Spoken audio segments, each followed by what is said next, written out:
ચાહતા હોય ને એ આપણને મારે નહીં કોઈ દિવસ. પોતાના ઈષ્ટ પ્રભુને માર ખાતા બચાવી લીધા, ન મારવા દીધા.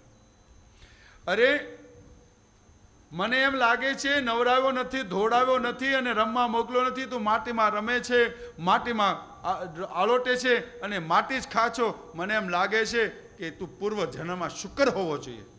ભગવાન હસવા લાગ્યા. હવે આપણને કોઈ ખીજાતો ને એની સામે ખીખી દાંત કાઢી સારું લાગે? એટલે ન વધારે ગુસ્સો આવે? એક તો માં ખીજાય ને એમાં ભગવાન હસ્યા, માને વધારે ગુસ્સો આવ્યો. ભગવાન હસ્યાનું કારણ મૈયાને કહે છે, માં તું તો તિલક 3 પ્રકારનું જ્ઞાન ધારણથી લાગે છે. મારા પૂર્વ જન્મમાં મારો એક વારા અવતાર પણ થઈ ગયો છે માં, અને મારવાની તૈયારી કરતા હતા. ભગવાન કહે છે, મૈયા પૂછું માટી ખાધી? ભગવાન કે હા પાડીશ તો માં મારશે, ના પાડીશ તો દાઉ દાદા મારશે, બંને બાજુ પીટાય તો થવાની છે. એકવાર હિંમત કરી અને ભગવાને કહી દીધું, નાહમ ભક્ષિતવાન અંબઃ સર્વે મિથ્યાભિશંસિનઃ. માં મેં માટી ખાધી નથી. આ બધા ખોટા બોલનારા છે. બોલો. પણ એક વસ્તુ યાદ રાખો, આમાં એવો શબ્દ નથી લખ્યો માટી એવો. ભગવાન જુઠ્ઠું ના બોલે. આવા શ્લોકને ઘણા બહુ પકડી રાખે કે ભગવાન ખોટું બોલે તો આપણે ન બોલાય. પણ શ્લોક સમજો, ના ભક્ષિતવાન અંબઃ. આમાં હું ખાધું એવું કાંઈ એવું જ નથી. ક્રિયા છે, આમાં કર્મ છે, કર્મ છે, પણ શું ખાધું છે એ નથી બતાવ્યું. એટલે ભગવાન જુઠ્ઠું નથી બોલ્યા. અને સર્વે મિથ્યાભિશંસિનઃ, આ બધા ખોટું બોલે છે. જે જોયું છે પણ ખોટું બોલે છે, ખાધી જ નથી. તો માં તને શંકા લાગતી રહે, એક કામ કર, મેં માટી ખાધી છે, મારા મોઢામાં છે ને? બોલે હા. હું મારું મોઢું ખોલું અને એમાં તને માટી દેખાય, બરાબર ને? બોલે હા. તો ભગવાન કે ઠીક છે. તો ભગવાને મોઢું ખોલ્યું, અને જ્યાં ભગવાને મોઢું ખોલ્યું, સા તત્ર દ્રદ્રશમ વિશ્વમ જગસ્થાનું ચ ગમદિશમ શાબ્દી બાંધ ભોગોલામ સવ્યાગ્નિ દુતારગમ જ્યોતિ ચક્ર જલતેજો નવસ્વાન વિયદેવ ચ વૈકારિણામ ઇન્દ્રિયાની મનોમાત્રા ગુણાશ્રય. શું જોયું માએ મુખની અંદર? બ્રહ્માંડ જોયું. આ બ્રહ્માંડની અંદર રજભૂમિ જોઈ. રજભૂમિની અંદર બાબા નંદનું ઘર જોયું.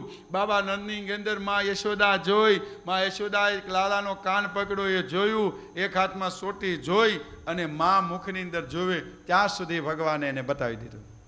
અને માં વિચાર કરવા લાગી કે આ મારા દીકરાનું સહેજ ઐશ્વર્ય છે, આ હું સપનમાં છું કે આ મારી કોઈ મારા લાલાએ આવી કોઈ લીલા કરી છે. અને માએ તુરંત મગાવ્યો પાટલો. પાટલા પર લાલાને બેસાડી, એનું તિલક કર્યું, હાર પહેરાવ્યો, આરતી ઉતારી, લાલાને પગે લાગવા લાગી. મા ભગવાન વિચાર કરવા લાગ્યા કે માને આ જ્ઞાન થઈ ગયું છે.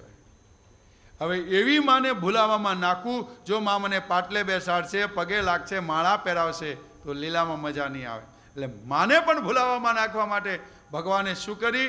વૈષ્ણવીમ યતનો માયા, પોતાની માયાને હુકમ કર્યો કે અહીં આવે. જી મહારાજ, મારી માને વળ. માયા કે ગજબના દીકરા છો તમે.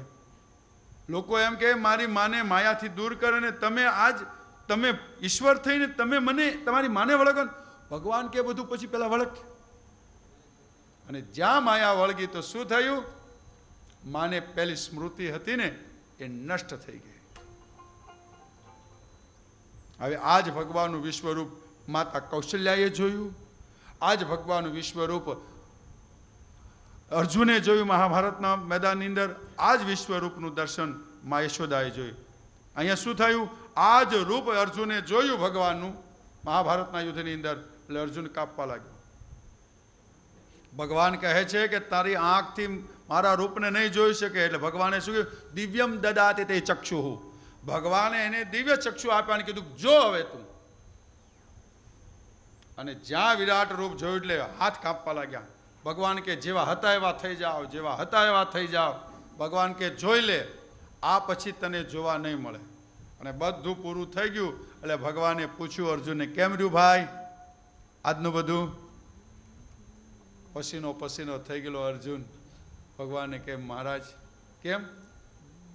જેને હું મારા સગાવાલા ગુરુ ભાઈ બધા જમતો હતો ને, નષ્ટ મોહા સ્મૃતિ લબ્ધ્વા, મને એ સ્મૃતિ આવી ગઈ. હવે આ કોઈ મારા સગા નથી. અને એ જ વિશ્વરૂપ અહીંયા મા યશોદાએ જોયું તો શું થયું? માની સ્મૃતિ વિસ્મૃતિ થઈ ગઈ. એક જ રૂપ, પણ એકને સ્મૃતિ આવે છે, બીજાને સ્મૃતિ નષ્ટ થઈ જાય છે. હવે મા વિચાર કરવા લાગી કે આ લાલાને બહારનું જ ભાવે છે, ઘરનું નથી ભાવતું. નહીતર આપણા ઘરમાં ખાવાનું કાંઈ ઓછું છે, પણ કેમ બહાર ખાય? માએ સંશોધન કર્યું તો મા વિચાર કરવા લાગી કે ગોપીઓ પોતાની જાતે મહેનત કરે છે.